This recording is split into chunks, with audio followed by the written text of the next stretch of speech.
senior me, tall-ish, handsomer than a potato, like a panda wearing glasses.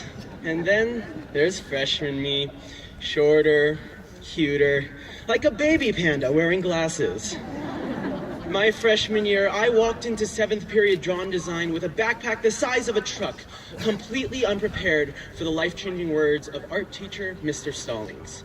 He told the class, "A true artist appreciates the way that light shines off of a car more than the car itself."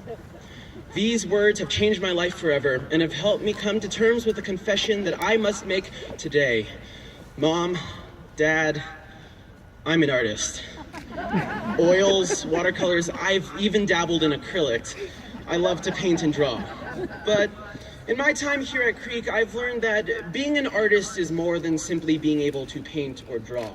It's about fearlessly embracing creativity, turning imagination to innovation, recording moments into memories, and finding beauty in the boring.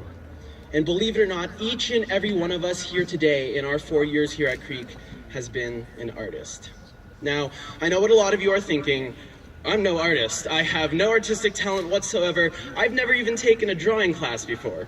And as you think these words, you're probably remembering that portrait that you had to draw for history, which bore an uncanny resemblance to a sad, droopy pancake. Or maybe you're remembering that horrible drawing that your parents only taped up to the refrigerator because they were afraid that if they didn't, it would break your tender little hearts. To all the parents in the audience here today, I'm sorry, your secret is no longer safe. But being an artist is easier than you'd think, as long as you know the foolproof method for making art. For instance, if you want to sculpt an elephant, first start with a block of marble. Then simply chip away at anything that doesn't look like an elephant. And now here I am looking out on a field of elephants. Wow. Well, a chip here, a rough edge there. Not one of them is perfect, but don't fret. Our sculptures are far from over. And today, I challenge each of you to see yourselves as artists and to sculpt who you really are. As students, we've all been acquainted with mistakes, but part of being an artist is realizing that the final product is never going to turn out like the first sketch. Education itself is rooted in the idea that we make mistakes and build off of them.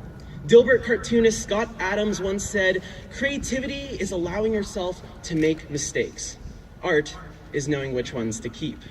In our time here at Creek, we've failed essays. We've brought home tests covered in red ink, and we've drawn some pretty sad, droopy pancakes.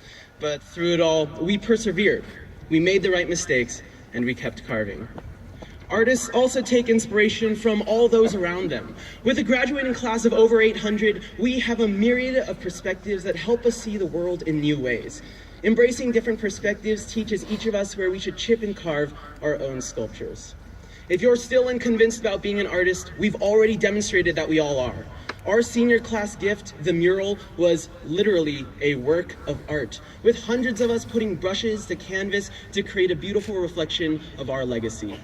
Though any one student's brushstrokes looked random, when we stepped back, it all merged together to form a radiant explosion of faces, mountains, Bruins, and beauty. So go out and carve yourself a David, paint yourself a Mona Lisa, throw up onto a piece of paper and call it an abstract work of genius. I'd buy it. Carve your world. It's easier than you think as long as you know the foolproof method for making art. First, start with a world of possibilities. Then, simply chip away at anything that doesn't look like you.